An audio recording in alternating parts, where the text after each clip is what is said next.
Nerd. What I want to talk about today is superheroes and supervillains and how it seems like they've kind of taken over everything nowadays. I'm Josh, that nerdy rabbit, and I want you to.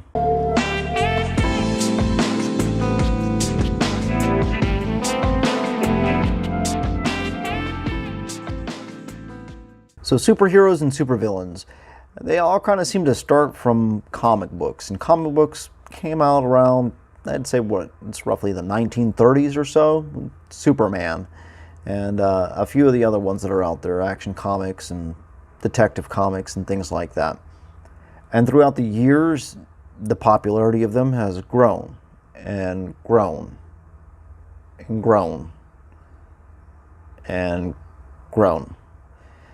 You know, throughout the years, we've had a few shows, little TV movies and things like that, like, The Incredible Hulk with Lou Ferrigno.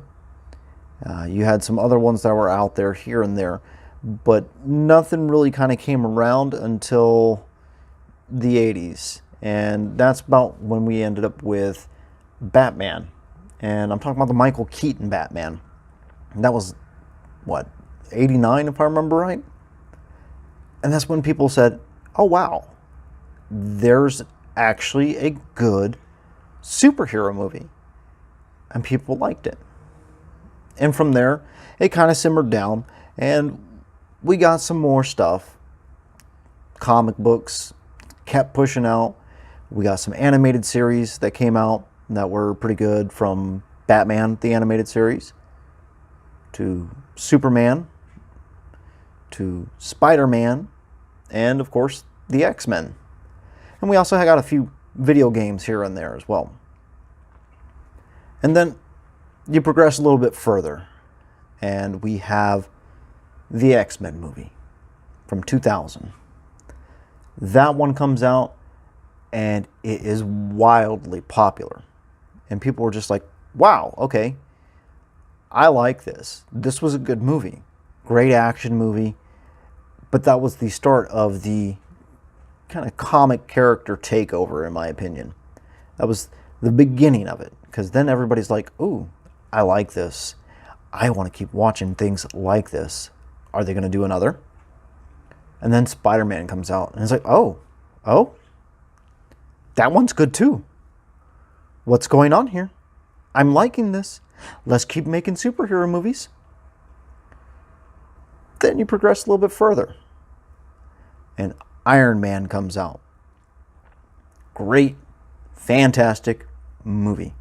And that one takes the whole superhero genre and turns it on its head and said, this is your standard, this is how it's going to be, and this is how it can be. Just completely devastated any kind of expectations that people had towards comic book style movies.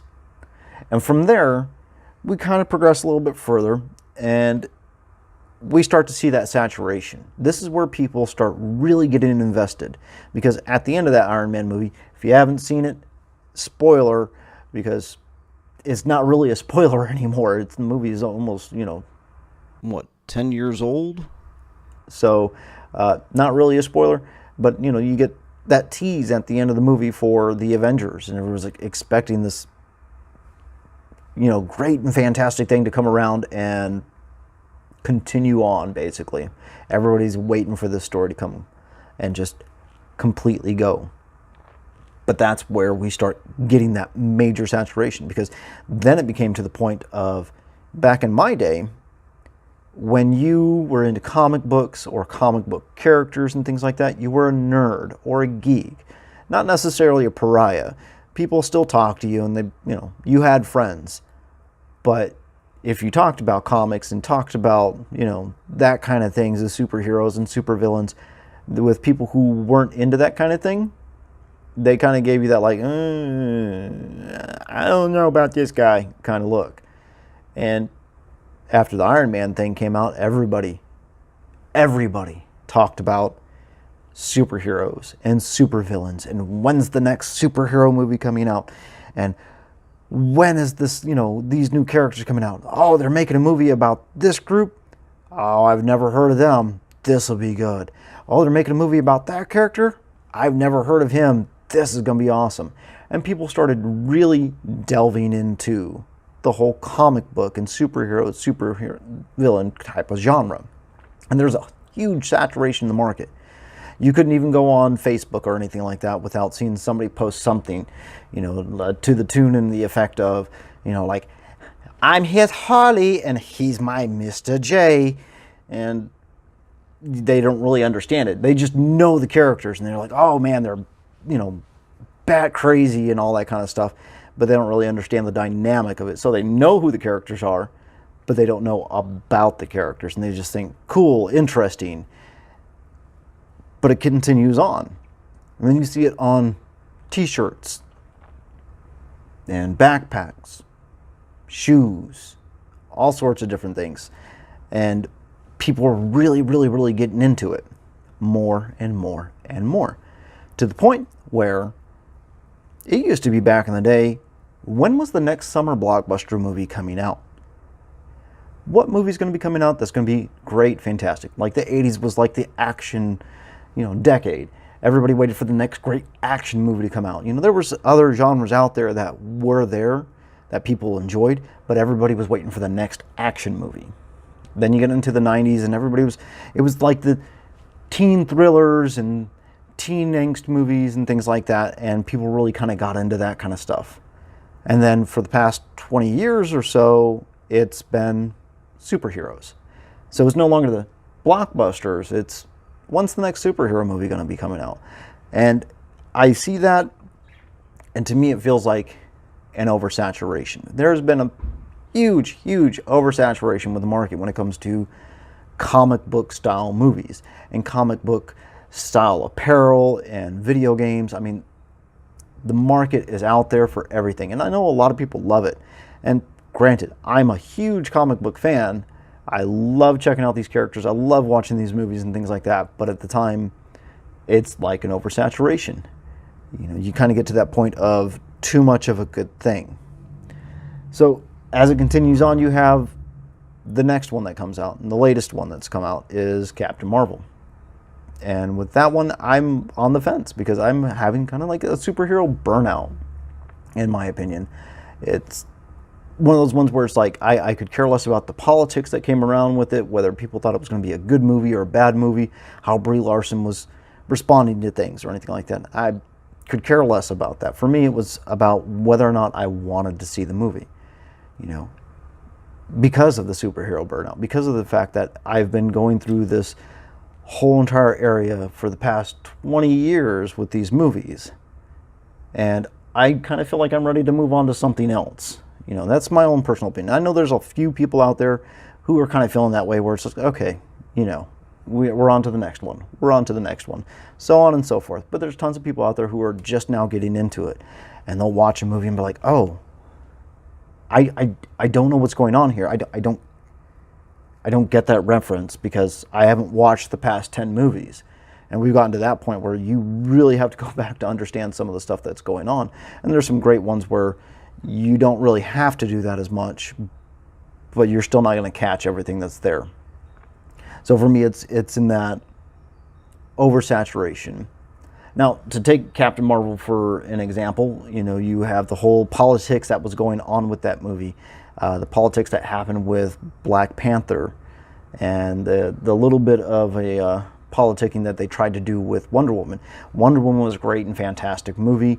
I don't think anybody should bash that one by any means. That if you haven't seen it, go see that one. That one's great, absolutely great. Black Panther was great. It was a fantastic movie. Not the top of my list, but it was still a great movie and well worth the watch.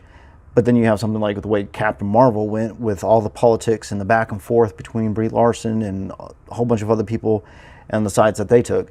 And for me, that's where it gets to that point of, well, when we're doing stuff like that, we're taking it a bit too far. And we're pushing our own agendas in certain ways that, in all honesty, nobody really wants to have that kind of stuff, in my opinion.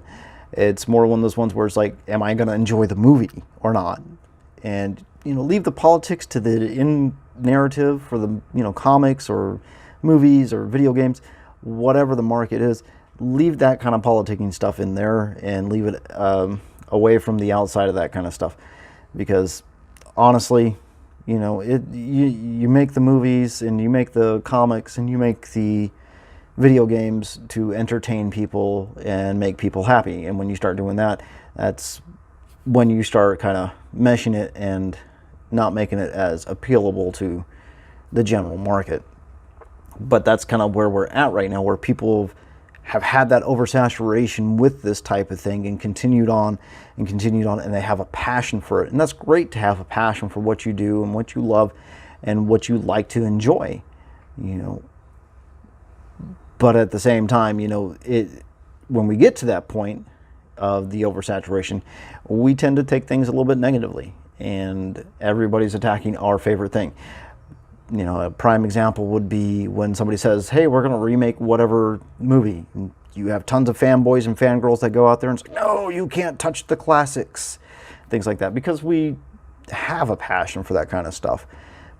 But with this, and not just the Captain Marvel movie, just superhero type of stuff in general, it's a bit of an oversaturation. Now, I can sit back and say, like, I had kind of a bit of an interesting one for me, where it was the Umbrella Academy. It's like, I remember going through comic book stores and being like, oh, that looks like an interesting one, but I never really took the time to pick up the comic or anything.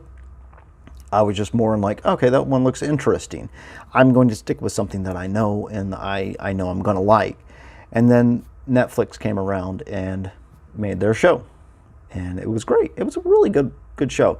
That's definitely another one of those ones where it's like, again, if you haven't seen it, check it out. It's really interesting. And the thing about that, though, is that you have Netflix that did something like that. They had the Marvel movie, or sorry, not the Marvel movies, the Marvel shows that they did. And then you had Hulu doing the same thing. And then you continue on, and they keep making the shows, and they keep making the movies and things like that. And they're just flooding the market with all of this stuff. And then you get to James Gunn. And there was a lot of controversy with James Gunn and what he did, and why we still haven't gotten a Guardians of the Galaxy 3, because they took him off of that. But he decided he's going to make Brightburn. And everybody stops, and they're like, okay, hold on. This is kind of interesting, because it's taking a Superman type of character and making him an evil thing. Except he's not an adult, he's a child. This is new and original. In all honesty, it's not. You know, we've had the evil Superman kind of thing. Granted, he wasn't a kid, but again, we're pushing superhero type of stuff and comic book type of stuff into everything. And that goes back into that too much of a good thing. And me personally, I'm feeling a bit burnt out about the whole entire thing. And I'm ready for the next, you know, whatever pop culture type of thing there is out there. But, I mean, that's just how it goes. You know, we'll ride on these coattails till we beat the dead horse to less than dead.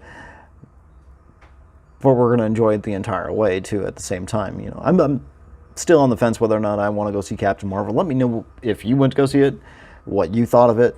I've been trying to find like some non-critique reviews and things like that, and I'm kind of curious to see what people thought about it, personal stories. You know, I've heard mediocre reviews, but that might be one of those ones that I might actually wait till like DVD, possibly. But that's kind of like how I feel about the whole superhero genre thing and the supervillains and things like that. And I'm really kind of curious to how you guys feel about this whole entire area with superheroes and supervillains, and whether or not you feel burnt out and you're ready for the next thing, or if you're waiting for, you know, Phase 4 to kick off and continue going, or Phase 5 to come around and go on with that, or see if the DCEU will actually fix itself and to actually work this time around. I really kind of wish they did, because they actually have some really good characters. And gonna do that spiel. If you like the video, hit the like button. If you like what I had to say, or, you know, want to talk about some of the stuff that I had to say, you know, hit the subscribe button. I put out a lot of videos like this, at least once a week. And leave a comment. Let me know what you think, how you feel about it and everything like that. And I hope to see you guys in the next video.